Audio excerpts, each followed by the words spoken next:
Okay. Follow-up questions. Talking about public open source repos, right?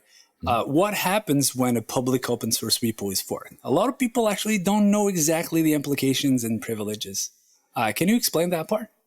Oh, God. Okay, maybe you can help me with this too, because it sounds like you've asked me a loaded question. I don't want to spoil the rest of the content, but at some point, one of the reasons you would fork a repo is to actually send a PR after, right? We go back to what you said about the PR that was attempted on your Chekhov project. The fact that you allow any contributor to do a pull and then they can run wherever sort of exploit they want just because your repo is public in GitHub. So from the minute I fork, I had sort of built-in privileges already somehow. Yeah. It's like a class structure. Yeah. It's like I inherit whatever your repo was badly set up as.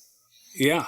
And I now have that as my fork. And so the fork is a network that is still connected back to the source. It's also fantastic from an attacker's perspective, because if I fork a repo, any repo, particularly if it's one I want to attack, or if it's a project I want to attack, I don't have access. I mean, that's the whole point of forking. It's kind of a security measure to make sure that I don't have direct access to the real repo.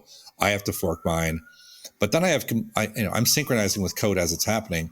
I can sit and play with that repo quietly and investigating what changes I want to make. What malicious things can I do to this particular repo? I can look at the workflows that have been written.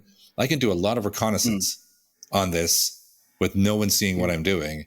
And then when I'm ready, I can submit my PR. Or worse, like the individual didn't do on ours, I can just make a change to the documentation. Yeah. And suddenly I'm no longer a first-time contributor, which is one of the bad defaults, is that if you're not, it only says if you're a first-time outside contributor, don't run things like workflows. Exactly. If I am a first-time contributor, and we can talk about this later, but the whole xed utils fiasco, right? You look at the contributions that individual made. Oh, well, like they added Ukrainian translations. Sense. But anyway, so you do that. You fork, you become part of another project by drip feeding safe PRs in. Exactly. And at the same time, you've got your research, and then you conduct your PR attack if you want. Yeah. I decided to talk about this in this theme where we compare private and public, because obviously private cannot be forked. Right. Oh, that's a good point. Right. By